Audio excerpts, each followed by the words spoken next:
Welcome into the CHGO Blackhawks podcast presented by PointsBet. Use promo code CHGO when you sign up to get 2 risk-free bets up to $2,000. Welcome in. My name is Jay Zawaski.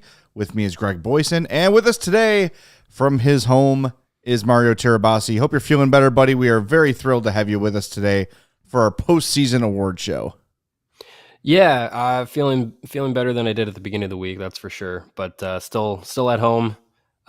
Wish I could be there, but obviously shouldn't be. But yeah, doing a lot better. You might hear it in my voice a little bit, but getting through it, and I'm just glad to be able to do something a little bit more normal and be on the show today. So good. Well, we're glad you're with us and hand out some hardware.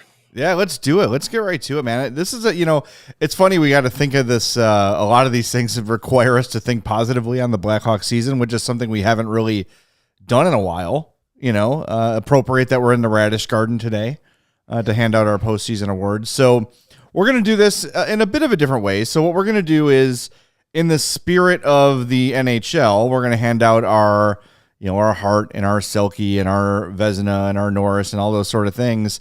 And we're going to name them. We're going to rename each of these awards after Blackhawks luminaries, Blackhawks legends.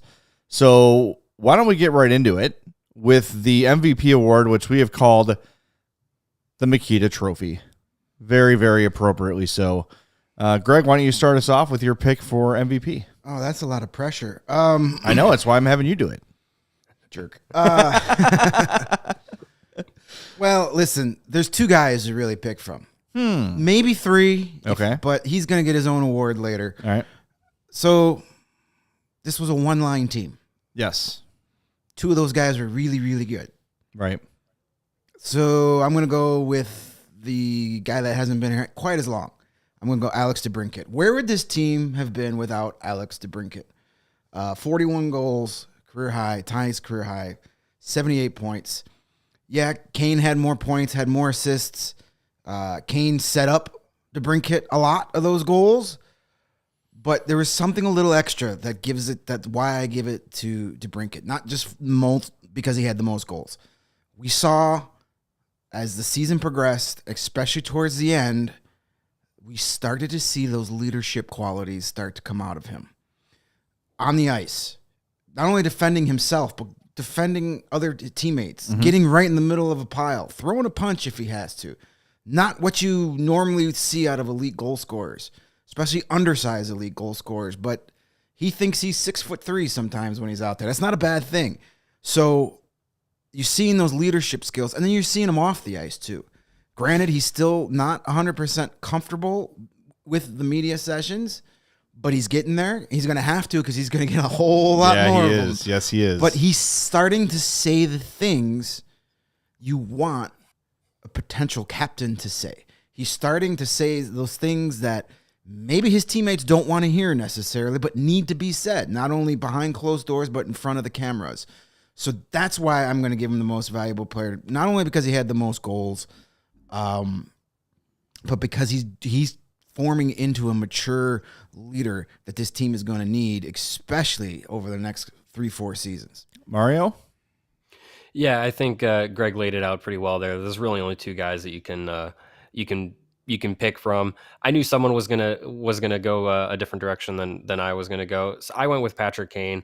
I think it's a damn shame that one of his best seasons that he had individually is just wasted on a team that had no shot of doing anything in the postseason this year. He set a third highest point total in his career, tied his career high in assists. He along with Alex DeBrincat were basically the only 2 reasons that Blackhawks fans could consistently tune into games and get something out of him. Now, he didn't show up every night, but on the nights that he did show up and he did, put in the Patrick Kane like effort. He had. I failed to look this up, but he had a ton of multi-point games this year. That was just incredible to see. The just at his age and the amount of production he was able to put together and still able to do on a team that really just was inept for most of, if not all of the season. Patrick Kane was leading the way to do anything offensively for this team. So I gave him the MVP. I was leaning a little bit towards maybe if Marc-Andre Fleury had been on this team the entire year, I would have probably given it to him just because of, look at what he's been able to do with a competent team in Minnesota. And you look at what he's doing there, what he did in Chicago, and you have a much bigger appreciation for what he was able to do. And just, he really kept the team out of the cellar, which, doesn't matter at this point. No, but yeah, I think if he would have ended up staying around the entire season, I probably would have given him my MVP, but I gave it to Patrick Kane. But yeah, to Greg's point, Alex DeBrincat, amazing season, and the leadership qualities is a big part of it. Yeah, and that's what made my choice difficult as well, because we have seen Alex DeBrincat take a step up in terms of all the other parts of his game. Not just the leadership, not just the scoring, but the commitment to playing on all ends of the ice. You see him initiating contact, finishing checks. But I'm going to give it to Patrick Kane, too, who somehow is getting better as his career goes on. It's absolutely unbelievable, thinking about where he was, in the middle of the dynasty, that he's only gotten better and smarter and more effective since then. 92 points in 78 games, just an unreal season for him. And it really could have gone either way. For me, Kane and DeBrincat, it was a coin flip, but I can't imagine, and we might have to soon, maybe, imagine what this team is like without Patrick Kane. And it's scary because he is the one constant. Because even DeBrincat has those spells where he'll go a few games without picking up any points. Patrick Kane, at the end of the night, you look up and he's got 3 points, and you're like, what the hell? Another 3-point night? Like, ho-hum. Yeah. Just Patrick Kane doing Patrick Kane things. And, he's not the all-around player that Alex DeBrincat is. He never will be. He's always been offense first, second, and third kind of for Patrick, but he does it so damn well. I always kind of chuckle how slow he all of a sudden becomes when it's time to get back to the defensive zone. That way. As soon as the so puck goes quick when he has the puck, but when it's time to go the other way, that invisible piano comes out of nowhere. The ice is melting. What's going on? But yeah, the awesome thing about Kane is that he flirted with a 100-point season, and there was a stretch of the year, I want to say it was like November, December, where he kind of had, a handful of games in a row where he just wasn't putting up the points, and people started saying, hey, is DeBrincat passing Kane as being this team's superstar? And then Patrick Kane went, nope, not right. No. So he read that and said no. He had like a 2 or 3 week stretch there where we were kind of like, what's going on with Patrick Kane? He's not scoring goals. And then all of a sudden he said, you know what, psych, I'm back. And almost had 100 points. Listen, you can't go wrong with either one of those guys. We could split this award in 2 and give it to each of them. I wouldn't have a problem with that. They were both phenomenal players on a dumpster fire of a hockey team. Yep, no doubt. And as Jay Serio says in the chat, Patrick Kane's not 100% either. I don't, and we can get into this in the offseason if it becomes more of a topic, but I don't know what the hell is his injury really is. There's really been, I don't know if there's been a ton of detail about it, but like, can he not just like get it taken care of and be at 100%? Like, I don't know if it's if it's a rehab thing or a surgery thing. I heard it was like a hip issue. I don't know. I think it's over 1,000 games in the NHL thing, and you just deal with it. Like, I guess it's getting to 15 years in the league. Some points things aren't going to work like they used to, and I don't think there's a magical operation that can make him 22 again.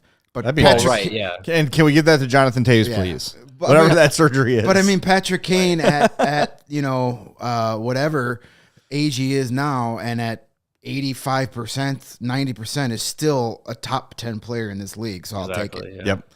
Yep. Drive Secure in the chat says the cat reminds him of Martin St. Louis. Not a bad comparison. And Martin St. Louis, one of my all-time favorite players. Dude, if you're feeling feisty, Google Martin St. Louis legs and just look at his they're like tree trunks. Yeah. It's unbelievable. He weighs like 150 pounds, and 146 of those pounds are in his calves. Yeah. It's ridiculous. Yeah, it's unbelievable. So check that out. All right, our next award is the Blackhawks version of the Norris Trophy, which goes to best defenseman. We've named it fittingly the Keith Trophy. So let's hand out the Keith Trophy. The floor is yours, Greg Boysen. All right. Well, I mean, to me, this was an easy one. It's got to go to Seth Jones. Say what you want. We've discussed it. I know January is going to start posting in all caps right now. Yes, we know how you feel. Listen, we overpaid for him. Yes, the contract, probably not ideal. We can't do anything about that. Right. He's here, though. He was still the best defenseman on this team, and it wasn't even close. Right. What he brings to this team, he's not, he's not a Hedman. He's not that top echelon of top 5 defensemen in the league, but he's in that next group. Top 10, top 15. He's in that next group. He is the Hawks' number 1 defenseman. He is a number 1 defenseman. Yeah. There's no doubt about that. The goals really weren't there. We probably wanted him to score some more goals. They talked about it all the time. Only 5 goals, but a career high 46 assists. So he still put up 51 points while averaging 26 something minutes. Over 26 minutes a night. That's a lot.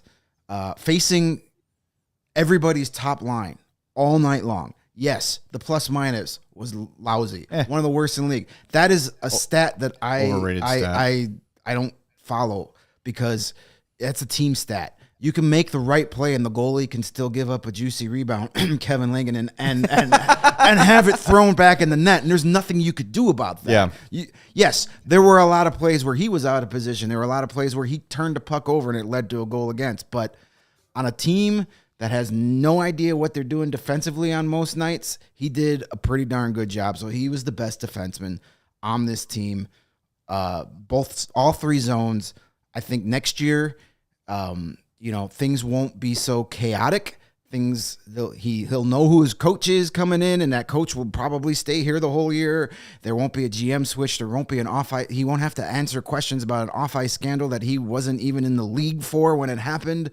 So hopefully a fresh start after the offseason, and we get an even better Seth Jones and another guy that this team's going to have to look to as far as veteran leadership the next couple of years. He's not going anywhere. We can say, what if they trade? No, he's not going anywhere. He's going to become a leader on this team. You got to have to embrace it because it is what it is. I implore Hawks fans to not judge a player based on what was given up to acquire him. Seth Jones had nothing to do with what Sam Bowman gave up to his get him. His contract is not his fault. What was he supposed to say? Oh, no. No, that's too much for money. Me. I want all of you at your job. Next time your boss comes up to you and says, hey, how about this really ridiculous raise? Go, nope, I'm not worth that. Come on, give me a break. Yeah, he was. Mario, go ahead. We'll have the Seth Jones discussion when we are done handing the award to Seth Jones. Yeah, on a team that had such terrible defense all season, he was the most effective of the least effective part of the team, I guess. It's Seth Jones. You're not going to give it to anybody else. I don't know. Maybe you make a case for Connor Murphy, but probably not. It's the production that Jones brought to the team, the amount of time he played, the situations he played, like you said, Greg, he is the team's number 1 defenseman. He is a number 1 defenseman in the NHL. And yeah, the haul that the Blackhawks gave up for him was too much. The money that he's going to be paid is too much. We talked about it, off the show and everything. Seth Jones could have won the Norris this season, and his contract would have still been, the extension would have still been too much for what he's actually going to be over. Well, theoretically, what he's going to be over the time of that extension. But I think this season, what he came into was a team that was supposed to flirt with the playoffs, and then everything that was supposed to go right for that to happen went wrong.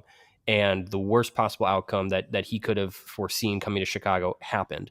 So now he's in a situation that I don't think he expected to be in when he came from Columbus to Chicago. But he's making the most of it. And I think you look, the start of the season, he was pretty poor, and we were all the whole team was, and we were all thinking, oh crap, like we got bad Seth Jones, and now he's going to have a bad season and go into a bad contract. But he improved over the year. And I think it just kind of took a lot of settling into the team. And like you said, like going through the coaching change and the GM change and all the off ice stuff. I think he did finally settle in a little bit. Obviously, the goal production wasn't where fans expected him, where the team expected him to be, where even he expected to be. But I think he had the best season of a defenseman on this team, and hopefully he can improve upon that, and we can get some more. If we can get another season like this out of Seth Jones going forward, I think that's better because that'll be good because then you can hope that the defense behind him will improve as well and things can get better for the team. Yeah, I don't think Seth Jones is going to finish his career with a 2.6% shooting percentage. I doubt that. Like that. I mean, he had more shots on goal than Dylan Strome, which says something. Jones had 194 shots on goal, 2.6% shooting percentage. That's crazy. That is horrible luck. That is the textbook definition of snake bitten. Yes, absolutely. And Mario, you're right. And obviously, I'm giving my award to Seth Jones too. To start the season, he was bad, but he's coming into a situation that Derek King described as fragile and broken. Coming into a team with a trash defensive system, learning it from scratch, learning his teammates from scratch. And I also think there was a part of him that was saying, I'm making all this money. They gave up all this stuff to get me. I need to be the guy who saves this team and makes it better. And he wasn't playing his game to start the season. Once he settled in, once he figured things out, once things overall calmed down on the team, he was much better and highly effective. Is he a perfect defenseman? No, he's not. Name me he's one, not. though. Nicholas Lidstrom. Well, he's not in the league. Right. there are no perfect defense. Look, Duncan Keith, the person we're naming this award after, probably the best defenseman in franchise history, had moments in games where you'd slap your forehead all the time. I used to clear some nights. I used to call him Drunken Keith because you're like, what are you doing? But when a guy plays 26 minutes a night, night after night after night, when their job is to stop the best hockey players in the world, there are going to be moments that don't look great and don't look perfect. I'm telling you, if contracts aside, right, every team in this league would love to have Seth Jones on it. Some can afford to, some can't. Some are willing to give up prospects to do so. But if you said, hey, salary cap 0, would you take Seth Jones on this team? 100% of them would say, hell yes, where do I sign? He is a top 10, top 15 defenseman in this league, and that's a fact. He can play, he can score, he can defend, he's physical, he's fast. He is the total package. No, he is not a perfect defender. He's not. That player does not exist. Again, we'll reiterate again. Gave up too much for him, pay him probably $1 million too much. It's all been done. The person who did that is gone. So now, why not just enjoy the fact that you have a top 10, top 15 defenseman on your team? Yeah, I mean, and just watch the guy play in a team that's really going to be bad these next couple of seasons, and a lot of it by design. He will probably provide one of the few bright spots over the next couple of seasons by some of the plays he'll be able to make, and just forget the contract. We can't do anything. It's not our money anyway. I never understand the fans that get so crazy about it. I can't believe you're giving him that money. You're not giving him that money. It's not your money. Forget the cap hit. The cap hit right now doesn't matter. Right. It probably will in a few years. It's going to eventually screw them. But in a few years, though, it's also not going to feel as bad. No. The salary cap go up. The salary cap is going to increase. I think it's 2025 is like the next big jump when there's some sort of, I don't know, I'm talking out of my ass, but I think it's 2025 where there's like a major jump is expected to happen. Everybody freaked out about the salary cap hit Duncan Keith had, or when Corey Crawford signed his contract. And by the time that contract was midway through, it looked like a bargain because the market changes year by year. And as the salary cap goes up, already look at some of this. He already said there's already guys making just as much, if not more than him, that got signed afterwards. So just stop worrying about the contracts right now. That's my advice. Just there's so many other things that are more important to this team heading into the next season than Seth Jones' salary cap hit. The Hawks are terrible and have no good players aside from a few. Let's not tear each other apart over the ones that are good. Yeah. How about that? Yeah. All right, let's get to the Rookie of the Year, which we have named our Artemi Panarin Trophy. It's painful. It just still brings pain every time we talk about Artemi Panarin. But Greg, we'll start with you as always. We go alphabetically by last name. Okay. This is a tough was award tough. because there were a lot of first-year players, a lot of them kind of part-time players. I don't think how many rookies really played the full season. A handful, but not many. I'm going to go with a guy that only played 15 games, but I'm going to give him the award because of the progression he made and kind of almost coming out of nowhere. I'm giving this award to defenseman Alec Regula. As I mentioned, 15 games.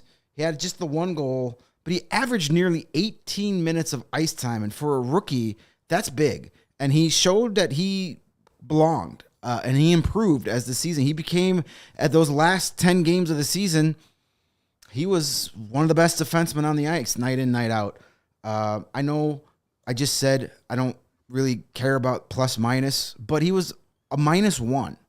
Yeah. And I think that's in 15 games playing for this really bad defensive team, only being on the ice for one more goal against and one more than goals for.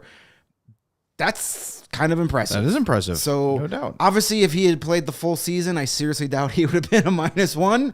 But small sample size, but I really liked what he's saying. So, out of all the first-year players, even just a small sample size, he impressed me the most. Mario? Yeah, I got the salary cap number here. This is the NHL reiterated today that the projection of $1 billion debt held by the players, it will be repaid to owners by the end of the 2024-25 season. If that projection holds, the 2025 offseason is the first year the salary cap could rise significantly. So that's where I came from with that. Yes, the Panarin Trophy. I think looking at the rookies and the first year players that came in, there wasn't really anyone that like stuck in the roster for a full season that was like that impactful. I like the Regula pick. I'm gonna go with Lucas Reichel though. He was the top rookie that everyone had on their minds this year, whether it was for his performance or burning his contract or all the other storylines that came about with him. He looked fine at the NHL level. He was able to get his first points on the year. And I think, the immediate future focuses on him developing into a top 6 player, him developing into hopefully a cornerstone of the rebuild and a player that the Blackhawks can use in the next few years to, market the team, market, part of the young core, the next young core of players coming up. But also too, you look at what he did in Rockford this year as an AHL rookie, he set the team record for points. I think also the team record for rookie goals, if I'm not mistaken. He's a focal point of the team right now as they go into the playoffs.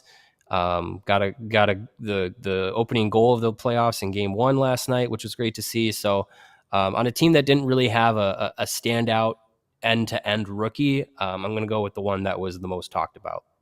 All right, I'm going to agree with Greg on this one. I'm going to give it to Alec Regula as well. Reichel, great argument, just not enough of a sample size at the NHL level. Look, he is the most important. I think between him and Kirby Dach, their development is the most important thing to this franchise, but such a small sample size. For all the reasons you said, Greg, Regula was really impressive, and a guy who, when they traded for him, I was like, okay, this is a piece, and then kind of didn't really work his way in right away. Finally got a chance to contribute at a regular basis this year, and I was impressed by what he had, so I'm giving it to Alec Regula as well.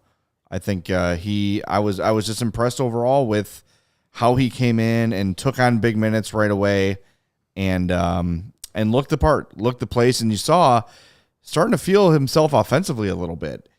Taking the puck from the neutral zone, skating over the blue line into the offensive zone, creating offense on his own. And when you see a young player doing that with not only with confidence but with success, that's a really good sign. And I think when the Hawks look at what they do have that they can look at, project 3-4 years down the road, I think Alec Regula is one of the people that you can point to as one of those players. So that's good. You need more like that. I think a lot of the Hawks defensive prospects still remain question marks, even if there's a lot that you like about them. I think probably Regula is still a bit of a question mark, but just from what we've seen in a limited sample size, he's the one who seems to be the most fully NHL ready for a full 82 next year, and I hope that's what happens as next season begins. Hey, the best way to support CHGO is to download the PointsBet app and use code CHGO when you sign up. If you do that right now, you'll get 2 risk-free bets up to $2,000, but that's not it. Make a $50 or more first-time deposit, and you'll receive a free CHGO membership. That unlocks all of our awesome web content, and you'll even get a free shirt of your choice from the CHGO locker. I've got one of mine on right now.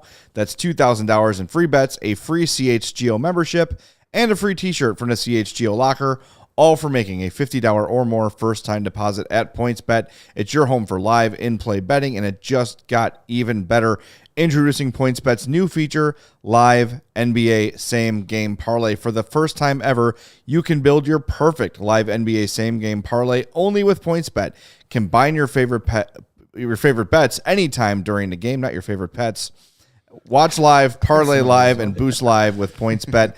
And remember, online signup is available right now. So pick up your phone, download the PointsBet app, enter that promo code CHGO. Start to finish, you are good to go. So what are you waiting for? Once the game starts, don't just bet. Live your bet life with PointsBet. Gambling problem? Call 1-800-522-4700. Our next award is for the goalie of the year. The Vezina Trophy is what the NHL calls it. We're going to call it the Tony Esposito Trophy. Greg, this one is, hold on, this one is very mysterious. Could go to a number of folks. Yeah, no, this will probably be the shortest segment here. You think? It's Marc-Andre Fleury because he was the only NHL caliber goalie we saw in net all season. Yeah. What he was able to accomplish here was nothing short of remarkable. When after he was gone, and you saw what happened afterwards. He got off to a rough start. October wasn't pretty for him. I think you saw a lot of frustration, but again, a lot of the same things that we said about Seth Jones. New team supposed to contend, just all the craziness going on. It's going to get to these guys, and then he settled in, and he had 19 wins, finished his Blackhawks stint with a 2.95 goals against average and a 908 save percentage. And when you consider all the high danger chances he faced, that's pretty damn impressive. Yeah. So Marc-Andre Fleury, everybody loves him. Great guy. Played great while he was here. Maybe we'll get us a first round pick. So, Let's hope. We got him for nothing. No offense to Michael Hakkarainen, wherever you may be. Easy choice. Yep. Mario, I'm assuming you're agreeing? Yes. Yeah, there's really no other choice. It was Marc-Andre Fleury. Like I said, like Greg said, and I said before, you look at what he did with what he's done with the Wild so far, and what he did with the Blackhawks, it makes you just appreciate what he was actually able to accomplish, and kept the Blackhawks in some of these games that they had no business being in. So yeah, it was Fleury. Sold a lot of jerseys, and good for him. Hope he enjoyed his time in Chicago. When he got to the Wild, he was just like, yeah, maybe I'll play more than one season next year. Yeah, hockey's fun again. Weird. I enjoy the hockeys. Yeah, it's interesting what winning can do to a person's future outlook. So yeah, he was the best one that they had this year, and I don't expect him to come back to Chicago anytime soon. Yep, and January brings up a good point. 500th win of his career recorded in Chicago. I feel like the Hawks have had a lot of those, like, guys who were stars elsewhere accomplishing feats in Chicago. I know Peter Bondra scored his 500th goal as a Hawk. I'm sure. Like, there's been a bunch of those. Well, it that's feels because they have a long tradition of let's get guys that used to be good so we can sell tickets. Doug Gilmour, Wendell Clark. Right. Yeah, that's true. Didn't Chris Kunitz get a was it a game milestone? I think maybe in his 1,000th game with the Hawks, like his second game with the Blackhawks was his 1,000th in the NHL or something strange like that. Yeah, this sounds like a fun off-season topic. Yeah, non-Chicago legends. Yeah, mundane Blackhawk achievements. Right? Yeah, exactly. All right, last of the official trophies, the Blackhawks version of the Selke Trophy. We're calling it the Larmer Trophy, very fittingly. Somebody was asking, where's the Larmer Trophy? Not for the Calder, but here for the best defensive forward, because Steve Larmer. I almost wanted to call this the the Hossa Trophy, but Steve Larmer actually won a Selke. Yeah, and Hossa's getting his number retired, so Steve Larmer needs something. Yes, I love Steve Larmer, my all-time favorite Blackhawk. I'm going to go with a guy that did not finish this season. I mean, here we are trying to give an award for really good defensive play on one of the worst defensive teams I've seen in a long time. But I'm going to give it to a guy that got to watch some playoff hockey, at least from the press box the other night. Ryan Carpenter was my best defensive forward this season. He started over 76% of his shifts in the defensive zone.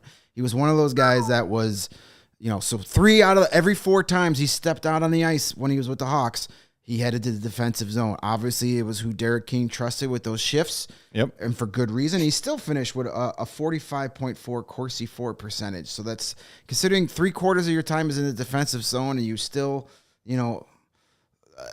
okay at as far as shots attempt for versus shots attempt against. But Carpenter was the guy. Penalty kill, 4th line shift. I'm actually surprised that, the Flames haven't played him as much as they. I mean, I know they have a lot of talented players. He's not going to score a ton of goals for you, but for the playoffs, he's the type of guy you want on your team. But so Ryan Carpenter is my Larmer Trophy winner. Mario? I'm going to go with Sam Lafferty. I love that the Blackhawks are bringing him back. I think, his effort and his work ethic in the defensive zone is fantastic. I think he had a number of opportunities this year shorthanded that would have been great if he was able to finish them. But I think he's the kind of player that the Blackhawks need at both ends of the ice to drive offense, but also work hard and work to get the puck back defensively. So I went with Sam Lafferty. I really, kind of fell in love with his game and his speed and his effort. Is a fantastic player for the team to have during the rebuild, and a player that a lot of young guys can look to be like, hey, if you want to make it in this league, look to a player like Sam Lafferty, because he doesn't take a shift off, and he's a guy that plays every shift at 100%. Whether it's charging offensively on the rush, or getting back on defense and trying to win a puck battle, get into the corners, things like that. So I went with Sam Lafferty on this one. If he could just get rid of the Victor Stahlbergs this offseason, he might be a really, really effective player. That'd be great. Side note, Sam Lafferty, along with Seth and Caleb Jones, all going to play for Team USA at the IIHF World Championships. So some Blackhawk will be playing this spring after all. All right. Good for Sam Lafferty. Good opportunity for him. Definitely. Both really good picks from you guys. This one was not easy. And when I started thinking about how I want to award this, my thought was, if the Hawks somehow have a lead at the end of the game and they're up 1, who do I want on the ice protecting that lead? And despite a down year for this player, to me, it's still Jonathan Toews. He's probably going to win you a face-off. He's probably going to make the right play defensively. He still is one of the smartest hockey players out there. So I think sometimes his body lets him down. But I think when it truly matters, defending a lead in a playoff situation, if that ever happens again with him on this team, that's still the guy I trust the most to be out there to prevent the other team from scoring. So I'm going to give the Steve Larmer Award to Jonathan Toews. I almost called this the Toews Award, but I figured someone might vote for him. So Yeah, so that's where I'm going to go. All right, so we're going to do 2 more here. We're going to do the most improved and the most disappointing, starting with most improved. Greg? I got to give it to Dylan Strome. I mean, he literally went from not having a spot on this roster in training camp to scoring a career-high 22 goals, 48 points. The guy, man, consummate pro the entire season. Went through hell those first couple of months, but you never heard him complain. He was asked to be better away from the puck, and he became better away from the puck, and that was what got him more playing time. The improvements he made at the face-off circle were amazing. It gives you hope for a guy like Kirby Dach one day. Maybe it clicks. Dylan Strome has never been a great face-off person, and he was the second best, at times the best face-off man on this team, even better than Jonathan Toews for stretches. So he made major improvements from where he was on opening night to where he was on the final night. Completely different player. So for me, this was an easy choice. Mario? Yeah, I also went with Dylan Strome. I think when you go from being in a position where you're getting scratched and you're being forced into bottom six, checking line center, center position, which is not his game, to a guy who was driving the offense along with Alex DeBrincat and Patrick Kane. Yeah, it's clearly Dylan Strome. One guy that I think would also be interesting to pick would be Alex Vlasic, just because in a small sample size he came to the team, and Derek King said he cannot play in the NHL right now. He's not ready, not at all. At the end of the season, he's playing 15, 16, 17 minutes, and he's playing on a top pair role with Seth Jones. So I mean that, and to see the improvement he made in a short sample size, that was pretty impressive. So, but yeah, I'm still going to go with Dylan Strome. We'll see what happens with him in the offseason, but from start to finish this year, a completely different player, and just the way he was utilized made a huge difference. Yeah, we're all agreed on Dylan Strome for the same reasons. Good call on Vlasic, though, Mario. That stuck with me when Derek King was like, hey, why is Alex Vlasic here but not playing? Oh, he can't. Yeah. Like, oh, yeah. Jesus. Yeah. Okay. Yeah. Well, terrific. Maybe that, I'm sure a lot of that was to motivate him. Yeah. And it worked. It worked. Yeah. But I mean, it is a big jump, and man, but that was just, Derek King being at his most. I was like, yeah, he's just not ready to play in the NHL yet. Like, whoo. Yeah. Okay. Mm-hmm. But he came out and really made a jump. But Dylan Strome, for all the reasons stated, definitely deserves it because you're right. Like, mentally, that's got to be tough to go through.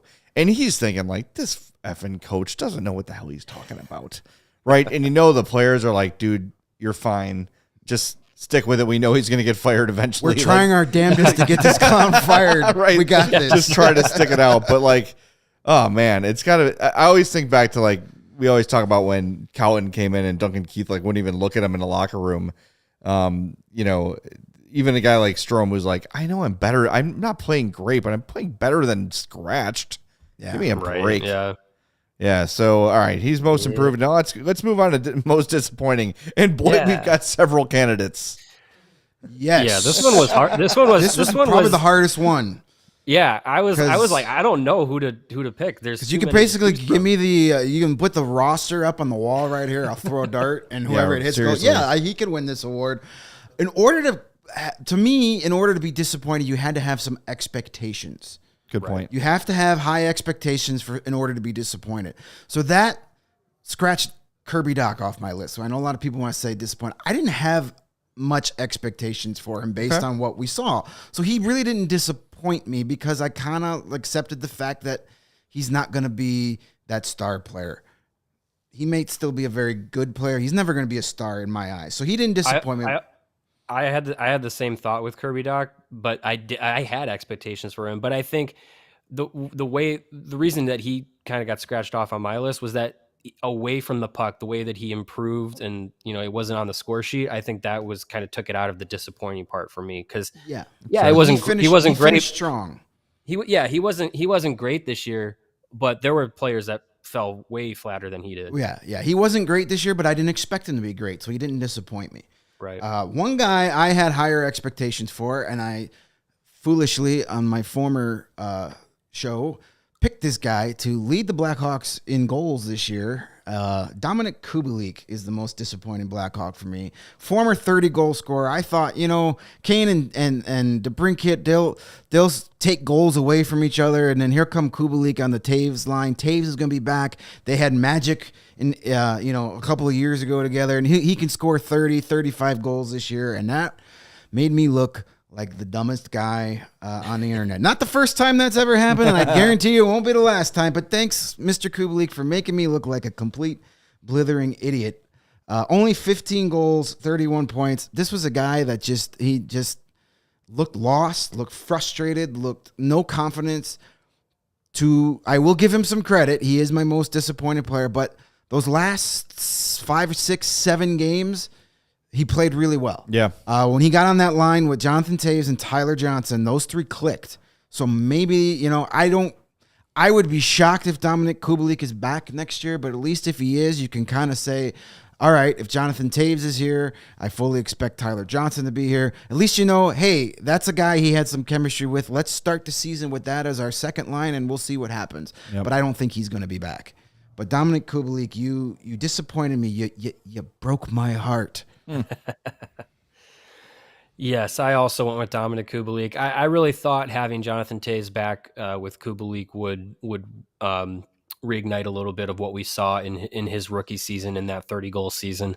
I was hoping that what we saw last season out of Dominik Kubalik was just was a blip, kind of like what we saw with Alex DeBrincat when he had a little bit of a fall off. It was like, well, that's not actually the real Alex DeBrincat. The real Alex DeBrincat is a 30-40 goal scorer. I thought what we were going to see with Kubalik this year was him back to a form where he was scoring 25, 30 goals. And he was just invisible way too often. Yeah, way too often for the kind of player that I think a lot of people expected him to be. And yeah, I mean, there's cases to be made. Like, yeah, you could say Jonathan Taves is disappointing, but I think a lot of the higher expectations people had of him were more out of hope and not actual like expectation, given what he was coming back from after missing an entire season. And yeah, there was a lot of disappointment on this team, but I think the one that was clearly like fell short of even the slightest expectations was Kubalik. And like you said, Greg, I would be shocked if he's back, unless there's some scenario in which he hits the open market and is getting nothing that he expected that he's going to get, and Chicago says, hey, come back at like, I don't know, $2 million on a 1-year deal or something. I don't know. We can speculate contracts or whatnot, but I would be very, very, very shocked if he was back with Chicago. All right, I'm going to go a little bit off the board here, and I was deciding between Kirby Dach and a couple other players. I settled on Kevin Lankinen, who last year we thought maybe we had a borderline starting goalie on our hands, and things happen with Marc-Andre Fleury, and you say, okay, well, this guy's available, let's make it happen. Then when Lankinen was given the reins, he absolutely failed. He absolutely failed at the challenge, and look, you can make all the excuses you want, bad defense, yada, yada, yada, all true. Brutal season for him, and when he had this chance again to prove that he deserved a job, he absolutely dropped the ball. A 3.50 goals against average, an .891 save percentage. His goals saved above average minus 15.5. That doesn't sound good. Horrible. I'll read the definition of. Was he second to last in the league? Yeah. Really bad. So goals saved above average is the goals this goalie prevented given his save percentage and shots faced versus the league average save percentage on the same number of shots. So he is minus 15.5. So he's 15 goals worse than your average goaltender. 15.5 goals worse than your average goaltender. That half goal. Now he's terrible. 15 I can deal with. 15.5. Get him out of here. That's real bad. So, and look, Kevin Lankinen's a guy I really like and was and remain. I'm really rooting for him. I have a thing for Finnish players. I don't know what it is, but I love the Finns. He's a great kid. He's a really nice guy. Every reason in the world to root for him, and I'm just really disappointed that he did not say, hey, now that Marc-Andre Fleury's gone, I'm going to take this and run with it. And look, I could see if he was giving up 4 or 5 goals a night but standing on his head every now and again, there were a number of losses down the stretch that you can pin on him. Yeah, that he just did not. He flat out did not make saves he was supposed to make. Never there ever. Right. He was swimming way too much in the blue paint. Lost his net nearly every time. Just no confidence. And I wonder if that hand injury he suffered ever healed.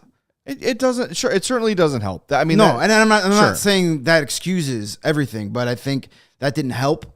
I don't recall him making a really strong glove save the entire last few weeks of the season. It was always stretching out with the blocker. Maybe he was overcompensating for an injured hand, which is never good, but that still doesn't. That's not an excuse.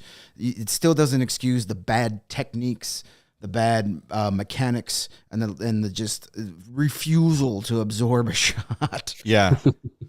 All right, so there you have it. Those are our postseason awards.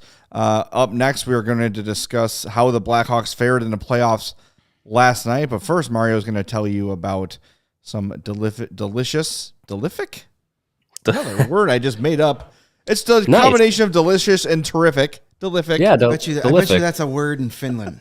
Sounds good. Maybe. Either way, Yes. tell us about Yes, Delific Athletic Greens. Yes, the Delific Athletic Greens and their AG1 product. They have put together a formula designed to improve your gut health, optimize your immune system, and give you just more natural energy. Since I've been on the shelf at home, I've been taking AG1, and it actually has been in helping with my energy levels, helping me feel better. So it is. It's not FDA approved as a treatment for COVID, but it definitely helps. Helped me feel a little bit better. In just one scoop of AG1, you're absorbing 75 high quality vitamins, minerals, whole food source superfoods, probiotics, and adaptogens to help you start your day off right. And it's good with a bunch of different diets, whether it's dairy free, gluten free, keto, paleo, vegan, whatever it is. With AG1, you're still good to go. It's easy to incorporate into your life no matter how busy you might be. And right now, it's time to reclaim your health and arm your immune system with convenient daily nutrition. It's just one scoop in a cup of water every day. No need for a bunch of different pills or supplements to look out for your health. To make it easy, Athletic Greens is going to give you a free 1-year supply of immune-supporting vitamin D and 5 free travel packs with your first purchase. All you have to do is visit athleticgreens.com/CHGO Blackhawks. Again, that's athleticgreens.com/CHGO Blackhawks to take ownership over your health and pick up the ultimate daily nutritional insurance. All right. Before we get into talking about our former Blackhawks in the Stanley Cup playoffs, just a quick shout out to hopefully some future Blackhawks, the Rockford Ice Hogs. Yeah. Big win last night. Game 1 of their best of 3 first round / play-in series. Beat the Texas Stars 2-1. Lucas Reichel had the first goal, his first professional postseason goal. Beauty. Big-time players need to show up in big-time spots. None bigger than the playoffs. Great job by him. It was, and then it was one of those role players that had the game-winning goal, and Carson Gasevich. I can never say his name right because that's not even close to how it's spelled, but he's one of those college free agents the Ice Hogs brought in on an AHL contract. Been real effective, bottom 6 guy. So he got the deflection off a shot from the point. The Stars cut the lead to 2-1 like immediately after that, but they held on. Arvid Soderblom, 33 saves in net to pick up his first North American professional postseason win. So Ice Hogs host the Stars again tomorrow night at 7 o'clock. I'm going to make the trip out to the BMO to check out that game. So make sure you're following me on Twitter. I'll give you all the live updates. If they win tomorrow, they advance to the next round, which will be a best of 5 series against the Chicago Wolves. How much fun would that be? And That'd be great. We'll get into our little Stanley Cup recap here. But before we do, we want to make our points bet play of the week. It's Thursday. We do this every Thursday. We're going to focus on the Stanley Cup playoffs because we're a hockey show. We're on a 1-week winning streak. And we're going to roll that winning streak with the team. Last week, we won by picking the Panthers minus a goal and a half against the lowly Ottawa Senators, and that bet hit. So we're going to do the same thing this week. The Panthers are minus 1.5 goals against the Washington Capitals on home ice, game 2 of their series. They have to win the night. I mean, yeah, they don't have to, but you know what? Losing first 2 games of a series on home ice, going to Washington, not ideal. Not great. Tom Wilson, everybody's favorite jagoff, is out of the game. That's my favorite sitcom. Everybody's favorite jagoff. He's out. He's missing the game. Say what you want about him, but he's a very effective player, including a goal in game 1 before he was injured. So I think the Panthers have to win tonight. They're going to win by at least 2 goals. So that's our points bet play of the week. Panthers minus a goal and a half at minus 105. Love so it. That's where we're at. like And that. last night we got 4 more games. We'll start with the Hurricanes taking on and just smacking around the Bruins again. 5-2, but this game was not without its controversy. Teuvo Teravainen had an assist in that game, but Antti Raanta just picked up his first NHL postseason win in game 1. Gets hurt because David Pastrnak takes a run out of him, and I hear all the Bruins fans, he's not dirty. No, traditionally not, but when you hang around with Brad Marchand for so long, It rubs off. Eventually you become an asshole too, probably. So that's what happened. But they hang on. They got the win for their guy, and they're up 2-0 in that series as it goes to Boston. Good stuff. I hate the Bruins, and I love the Hurricanes. Really impressive. I mean, Boston, is a pain in the ass to play against. They're always tough. Physically, they're skilled. They're like we talk about with the Caps, they've been through the battles many, many, many times. And I'm glad to see Carolina take a 2-0 series lead on them because, frankly, I'm sick of them too. Yeah. And my beloved Tavo just making impacts left and right, man. It's good to see. Yeah, I know. Yeah, you hate to see it happen to the Bruins. Yeah. Yeah, it's tough. Yeah. Oh, I bet you Jack Edwards was crying up a storm. I would know because I would never listen to their broadcast. The worst guy in the league. Got a question for you in the chat here, Greg. Who you think Wilson is a bigger jagoff than Marchand? Absolutely, 100%. No hesitation. Wow. Absolutely. Wow. Marchand, at least, like off the ice, he's got a personality. Yeah. Like he's a funny guy, and he embraces his role. Wilson's just a dick. Yeah. I mean, I don't. And the problem is he's a good ass player too. Right. It just stop being a moron. Yeah. Play the game, dude. Marchand is toned it down a little bit. Yes, he has. Because And he's like, Marchand- wait, when I'm on the ice, I'm really effective. And Marchand is a better hockey player too. Oh, no doubt. By far. So, yeah, I don't like Brad Marchand at all, but I'd love him on my team. I don't want anything to do with Tom Wilson. I mean, Wilson's good, but it's that's over the line of Yeah, dude you want on your team He's- because he hurts you more than he He's helps. dirty for the sake of dirty. Yeah. Marchand tries to toe the line, I think, and just can't help himself, where Wilson purposely Claude Lemieux does it. Yeah. He's a Claude Lemieux type. Exactly. So, yeah, I don't like either one of them, but I would take Brad Marchand on my team in a heartbeat. No doubt. And I think everybody else would. Everybody would want that guy on your team, regardless. He's a jerk until he's wearing your uniform, and then you love him. Right. Then you own his jersey. Other game, we had the Lightning. Shocking, they bounced back. They're not dead. Cancel the funeral for the Tampa Bay Lightning. 5-3 win in Toronto to even that series 1-1. Brendan Hagel, game-winning goal. That's Yes, pretty much sir. what we got there. Hey, there you Good go. for As him. we're running up against the clock here. We'll quickly go Wild. Beat the Blues. They even that series. 6-2. Huge win. Fleury looked great too. Marc-Andre Fleury, I think it was 33 saves, back to being himself. And then the Oilers evened up their series 6-0 beatdown of the Kings. None of the former Blackhawks had any points in that game, but I guess Mike Smith heard my rant on him, and it inspired him to get the shutout, so you're welcome. That's the most infuriating thing about Mike Smith. He can be a very good goaltender, and then he can literally lose you the game in the final minutes in the same game. So, Yep. so we've got 3 1-1 series out of that half and a 2-0 series, and then all the other game twos are tonight. Be interested to see if the Rangers and the Panthers can bounce back. There are points bet play of the week. Yes, sir. And then what else do we have? We've got the Calgary, Dallas, and then Caps, Panthers, and Preds Avalanche. Yes, and the Avalanche get another scrimmage as they prepare for the second round. Jeez. Yeah. In goal for the Predators tonight, Connor Ingram. Thoughts and Good luck. prayers. Good luck to you, sir. Really good AHL goalie, but oof. Yeah, it's gonna be a tough putt for. It was tough anyway, but then to just go out and get like reminded of the talent gap in game one, like we've been doing like, oh, it's game one, teams can bounce back. No, Colorado's like, get used to this for 4 games, pals. Yeah. They might steal one, but this one's gonna be over I don't quick. see it happen. This Not one's with- gonna be not over without quick. Saros. No Saros. Yeah. Good luck. No doubt. Oh, that was it. See what I did? Yeah. Nice. I didn't even do that on purpose. That's impressive for me. all I jelly. didn't even make up a word either. How about that? That's so exciting. All right, we want to remind everybody before we wrap up to become a member at CHGO.com. It's really fun. You get access to the Discord channel, which is always a great time. You get a free shirt from the CHGO locker, access to all of our great written content. It's just a great community to be part of. It supports us, obviously. It helps us out a lot when you join. So we'd love to see you become a member at allchgo.com. I'm wearing a shirt here. I got another one arriving today. I call it the Sean Anderson special. It's got the little white CHGO logo on the chest there. I've got my gambling account on PointsBet. Looks very much like Sean's. You are the company man. Yeah. Very little money in there, but I'm going to add it in player of the week. So want to thank everybody for joining us. We'll be back tomorrow. We are audio only tomorrow, so look for it around 2 p.m.-ish.